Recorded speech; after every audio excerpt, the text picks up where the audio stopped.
Hello everyone, कैसे हैं आप लोग।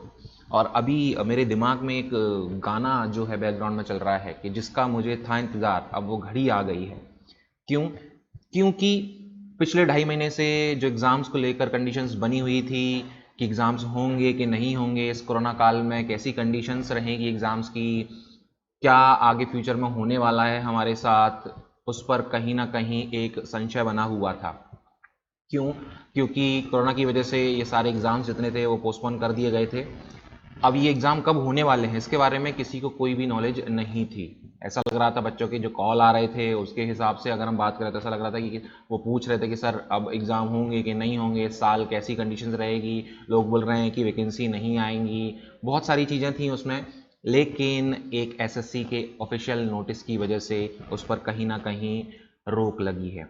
एग्ज़ाम जो रुक गए थे, जो पोस्टपोन हो गए थे, वो अब हो रहे हैं। तो आगे आपको और भी एग्ज़ाम देने को मिलेंगे। फटाफट पहले हम देख लेते हैं ऑफिशियल उस नोटिस को, फिर हम ये भी समझते हैं कि कैसे सरकारी नौकरी को हमें अपनी मुट्ठी में करना है। अगर हम नोटिस की बात करें तो इसमें आपको डेट्स दी गई हैं कि जो एग्ज़ाम्स पोस्टपोन हो गए थे वो कब होंगे। पहला सीएचएसएल है। सीएचएसएल में सिर्फ वही लोग एग्ज़ाम देंगे जिन लोगों की रिमेनिंग शिफ्ट्स जो होने वाली थी वो कोरोना की वजह से नहीं हो पाई। ठीक है, जिन लोगों के एग्ज़ाम हो चुके हैं वो इस एग्ज़ाम को नहीं देंगे। एक बात क्लियर कर लें, मेरे पास फ़ोन आए थे बहुत सारे, तो मैं ये इसमें वीडियो में क्लियर कर देता हूँ कि एग्ज़ाम्स वही होंगे जो रिमेनिंग शिफ्ट्स थी, लेफ्ट ओवर कैंडिडेट्स इसमें मेंशन भी किया गया है। कब होगा एग्ज़ाम? तो 17 अगस्त, मिड अगस्त में ये स्टार्ट होंगे और 27 तक ये चलने वाले हैं। दो स्लॉट में 70 से 21, 24 से 27। वही जेई का जो एग्ज़ाम है वो भी होगा, वो सितंबर के फर्स्ट वीक में होगा, 1 से 4 के बीच में। सिलेक्शन पोस्ट एग्जामिनेशन जो है वो होगा 7 सितंबर से 9 सितंबर के बीच में। वही stenographer grade C and D वो भी सितंबर में होगा, 10 से 12 के बीच में। सब इंस्पेक्टर का जो एग्ज़ाम था, जो होने वाला था वो नहीं हुआ, वो एग्ज़ाम भी सितंबर के लास्ट में और फर्स्ट वीक में होगा अक्टूबर के। वही हिंदी ट्रांसलेटर, जूनियर ट्रांसलेटर, ये जो एग्ज़ाम है वो भी 6 अक्टूबर को होगा। वही अब हम बात करते हैं सीजीएल की। मोस्ट डिजायर्ड एग्जाम जो होता है, अगर आपको क्लास बी ऑफिसर बनना है तो क्लास बी ऑफिसर के लिए आप सीजीएल की तैयारी करते हैं।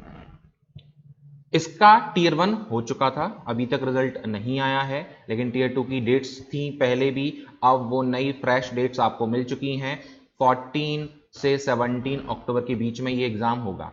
अगर हम स्टूडेंट पॉइंट ऑफ व्यू से बात करें और उनकी एक मेजोरिटी की बात करें तो दो एग्जाम है, सीएचएसएल और सीजीएल। सीएचएसएल की कुछ रिमेनिंग जो शिफ्ट्स हैं उन्हीं का एग्जाम होना है। सीजीएल टीयर 2 ये पूरा का पूरा कंप्लीट कंडक्ट होगा। ठीक, तो हम इन दो एग्जाम पर अभी फोकस करने वाले हैं और वही जो हम चीजें यहाँ डिस्कस करेंगे वही आप अप्लाई कर सकते हैं सब इंस्पेक्टर वाले एग्जाम पर भी। ठीक है, इसके अलावा इसमें थोड़ा सा और देख लेते हैं। अगर आप देखोगे तो इसमें गाइडलाइंस के बारे में और बोला गया है कि अगर कंडीशन बनती है कोविड-19 की वजह से तो इसमें कुछ चेंजेस किए जा सकते हैं। ठीक है, हालांकि आई होप कि ये जो नोटिस आया है उसी डेट पर, जो डेट दी गई है उसी डेट पर एसएससी एग्जाम कंडक्ट कराए, क्योंकि अब गाइडलाइंस बन चुकी हैं। कोविड-19 को मानकर चला जा रहा है कि आगे भी रहेगा तो उसके हिसाब से ही सारी चीजें कंडक्ट होंगी। ठीक है, चलिए फटाफट देख लेते हैं कि हमें जो तैयारी करनी है, कैसे सरकारी नौकरी हमें पाना है, फटाफट देख लेते हैं। पहले हम बात कर रहे हैं एसएससी सीएचएसएल 2019 की। मैं ऑलरेडी क्लास में बता चुका था इसकी तैयारी कैसे करनी है। अब हम जो बात करने वाले हैं उन स्टूडेंट्स के लिए बात करने वाले हैं जिनका एग्जाम अभी होने वाला है। ठीक है, ये डेट्स ये मैं पहले ही बता चुका हूँ, 17 अगस्त से 21 अगस्त एंड 24 से 27 अगस्त। अब हमें यूटिलाइज कैसे करना है, हमें ये 2.5 महीने में किस तरीके से सरकारी नौकरी पानी है। जिन लोगों का एग्जाम पोस्टपोन हो गया था उनके लिए ये जो टाइम था वो गोल्डन टाइम था। मैंने ग्रुप पर भी मेंशन किया था कि ये जो टाइम है वो आपको इसलिए मिला है ताकि आप और मेहनत करें। तो जिसने इस लॉकडाउन को बहुत अच्छे से यूटिलाइज किया है, टाइम सुबह हो या शाम हो, आप अगर पढ़ाई का पूरा एक पैटर्न लेकर चल रहे हैं एग्जाम के पॉइंट ऑफ व्यू से, क्योंकि एग्जाम तो होना ही है। ठीक है, तो आपने अगर तैयारी की होगी तो आपको वो बेनिफिट मिलने वाले हैं। फिर भी मैं बता दूं, अगर मान लो आपने तैयारी नहीं करी है तो इन 2.5 मंथ्स में क्या करना है। देखो, सबसे अच्छी बात है कि अभी सीएचएसएल का जो एग्जाम हुआ था उसकी कुछ शिफ्ट्स ऑलरेडी हो चुकी थी। सबसे पहला काम करना है उनके क्वेश्चंस देखें आप। उनके क्वेश्चंस देखें, पैटर्न देखें, समझें। अगर उनके मॉक पेपर अगर आपको मिल रहे हैं ऑनलाइन तो वो आप लगाएं, ताकि आपको वो पैटर्न समझ में आ जाएगा। दूसरा काम करना है, हमें प्रीवियस ईयर पेपर लगाने हैं। रिसेंट आप 4 ईयर के ले सकते हैं, 3 ईयर के ले सकते हैं, 1 ईयर के, कन्वीनियंट जैसा भी रहे आपके लिए, आप प्रीवियस ईयर पेपर जरूर लगाएं। वही हमें सबसे ज्यादा फोकस करना है रिवीजन पर। देखो होता क्या है कि जब कोई नया क्वेश्चन आता है तो वो सभी के लिए नया है, लेकिन हमें टाइम कहां बचाना है, हमें अटेम्प्ट रेट कहां बढ़ानी है, जहां हम सीख चुके हैं उस पर हमें टाइम जो है वो सेव करना है। अगर आप टाइम सेव करेंगे तभी काम चल पाएगा। तो आपको क्या करना है, आपको फर्स्ट मंथ, फिर सेकेंड मंथ, फिर आगे का 0.5 मंथ जो है उसके लिए स्ट्रेटजी बनानी है, उसमें कैसे पढ़ना है। 1 मंथ में आप क्या करो, रिवाइज करो, ठीक है, आप जो भी पढ़ चुके हो उसको अच्छे से रिवाइज करो। सेकेंड मंथ में आप क्या करोगे, मॉक्स लगाना स्टार्ट करोगे, और आप मॉक्स यहां भी दे सकते हैं, ठीक है। रिवाइज करो, उसके साथ साथ प्रीवियस ईयर पेपर भी देखते जाओ, शिफ्ट्स भी देखते जाओ, मॉक्स लगाना यहाँ पे स्टार्ट करेंगे, और जो लास्ट के 15 दिन हैं उनमें आप वापस से जो पढ़ चुके हैं, जो चीजें आपको यहाँ समझ में नहीं आई हैं, जो लगता था थोड़ा टफ है, लास्ट में देखना चाहिए, वो आप यहाँ देखेंगे, ठीक।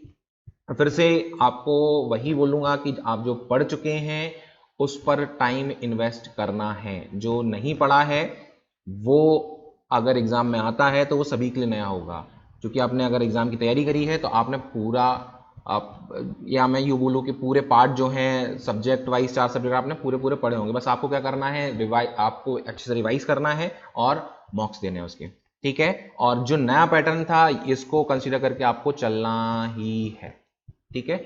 और अगर मैं बात करूं अटेम्प्ट्स की तो आपके एटलीस्ट आपको 80 प्लस अटेम्प्ट्स, वो एक्यूरेसी आपकी, लेट से आप एक्यूरेसी इसमें रखें 95%, ठीक है। और ये मिनिमम की बात कर रहा हूं मैं, ठीक। आप इससे ऊपर ही करके आएंगे अगर आपने अच्छे से तैयारी की होगी, लॉकडाउन को आपने यूटिलाइज किया होगा। फटाफट हम बात करते हैं एसएससी सीजीएल 2019 के मेंस की डेट ये 14 अक्टूबर से 17 अक्टूबर है। हमारे पास टाइम बहुत है यहाँ पर।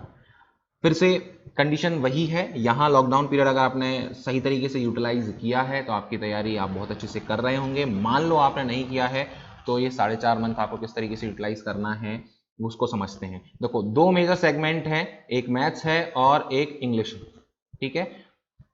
ये आपको दोनों ही मिलने वाले हैं, ठीक है। इसके अलावा आपके पास में ऑप्शनल रहते हैं वो ए ओ के लिए। तो अभी फिलहाल हम बात करने वाले हैं मैथ्स और इंग्लिश की। अब इनकी तैयारी कैसे करनी है पहले फटाफट देख लेते हैं। इसमें आपको क्या करना है, revise your basics of each chapters. आपको क्या करना है, सिंपली जो पढ़ चुके हो वो रिवाइज करना है। अगर अभी भी आज से भी स्टार्ट करते हो तैयारी को तो पहले आप 1 महीने रिवीजन करो, जो आपने पढ़ा है उसको बहुत अच्छे से रिवाइज करो, ठीक है।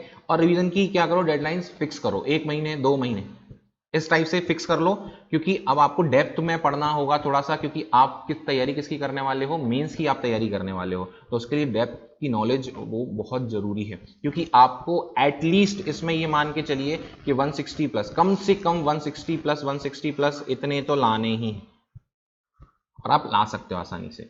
मैं ये बोलूँगा कि आप 180 प्लस 180 प्लस दोनों जो है वो मिनिमम टारगेट आपके हिसाब से ये सेट करो, कम से कम, ठीक है। आप उसमें और ज़्यादा भी ला सकते हो, अगर मेहनत करोगे तो 4.5 महीने में आप ये मान के चलो 190 के आसपास तक आप आसानी से उसको ला सकते हैं नंबरों को, ठीक है।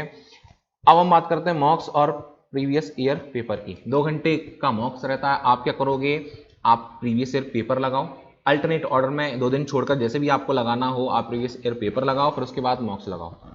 फिर आप क्या करोगे, 1 महीने में आपने जितने भी मॉक्स दिए हैं उसका आप एवरेज निकालो। ये एवरेज जो निकालोगे फर्स्ट मंथ में निकालो, फिर आप क्या करोगे, फिर सेकेंड मंथ में निकालो, फिर आप थर्ड मंथ में निकालो। फिर ये जो एवरेज मार्क्स आपको 4 महीने के मिलने वाले हैं, मैं 4 की बात करता हूँ, 4.5 की बात नहीं कर रहा हूँ, 4 महीने में जो एवरेज मिलेगा वो आप ये मान के चलिए वही आपके फाइनल मार्क्स होंगे। उसमें आप ये मान के चलिए कि ज्यादा से ज्यादा +5 या +10, ठीक है, -5 या -10, बस इतना ही अंतर आता है और कहीं बहुत बड़ा अंतर नहीं आ पाएगा, ठीक है। तो क्या करना है, पहले तो रिवाइज करो। आप एक प्रॉपर शेड्यूल बना लो 4.5 महीने का कि फर्स्ट 2 मंथ्स में हमें रिवाइज करना है, उसके बाद फिर आगे उसमें मॉक्स देने हैं, प्रीवियस ईयर पेपर देने हैं इस टाइप से, या रिवीजन के साथ मॉक्स देने हैं, वो डिपेंड करता है इंडिविजुअली पर। ठीक है, जो भी व्यक्ति है वो इंडिविजुअल अपने हिसाब से इसको मैनेज कर सकता है। आपको एनालिसिस पर भी ध्यान देना है। हम क्या करते हैं, मॉक्स देते हैं, फटाफट मार्क्स देखते हैं और एनालिसिस नहीं करते। एनालिसिस ये सबसे ज़्यादा इंपॉर्टेंट पार्ट है और मेंस के पॉइंट ऑफ व्यू से तो बहुत ज़्यादा इंपॉर्टेंट पार्ट है। ठीक है, तो आई होप ये जो इन्फॉर्मेशन है वो आपके काम आएगी और आप इस इंफॉर्मेशन से सरकारी नौकरी जरूर पाएंगे। ठीक है, आज के लिए इतना काफ़ी है। अगर कोई क्वेश्चन है, कोई क्वेरी है तो आप उसके बारे में पूछ सकते हैं कमेंट बॉक्स में। ठीक है, चलिए, थैंक यू।